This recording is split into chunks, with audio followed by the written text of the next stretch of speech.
संधि किसे कहते हैं? दो वर्णों के मेल से उत्पन्न होने वाले विकार को संधि कहते हैं।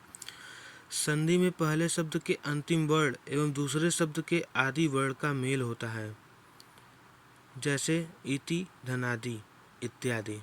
राम धनीश रमेश। संधि के कितने प्रकार हैं एवं उनके नियम? हिंदी वर्णमाला में संधि 3 प्रकार के होते हैं। पहला स्वर संधि, दूसरा व्यंजन संधि, तीसरा विसर्ग संधि। स्वर संधि, जहाँ दो स्वरों का मेल होने पर किसी एक स्वर या दोनों स्वरों में जो परिवर्तन होता है स्वर संधि कहलाता है। स्वर संधि के भी प्रकार होते हैं। स्वर संधि के 5 प्रकार होते हैं। दीर्घ संधि पहला है, दूसरा गुण संधि, तीसरा वृद्धि संधि, चौथा यड़ संधि और पांचवा अयादि संधि। दीर्घ संधि। दीर्घ संधि का सूत्र है अक सवर्णे दीर्घ।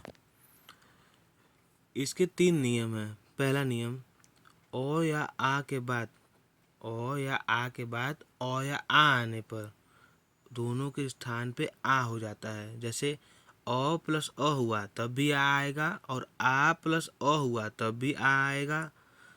मतलब कैसे भी जोड़िए, अ और आ या आ कुछ भी रहे आएगा आ ही। और नियम नंबर 2 देखिए क्या कहता है, ई या बड़ी ई, छोटी ई या बड़ी ई या बड़ी ई या छोटी ई कुछ भी जोड़ने पर बड़ी ई ही आएगा। और नियम नंबर 3, छोटी ऊ या बड़ी ऊ दोनों जोड़ने पर ऊ आएगा, बड़ी ऊ आएगा।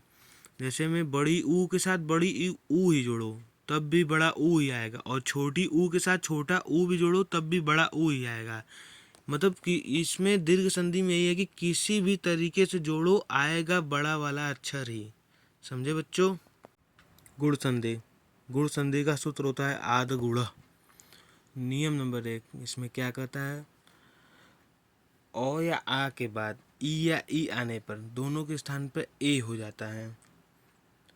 मतलब ओ या आ या ई दोनों में से कोई भी जब जुड़ता है तो ए हो जाता है।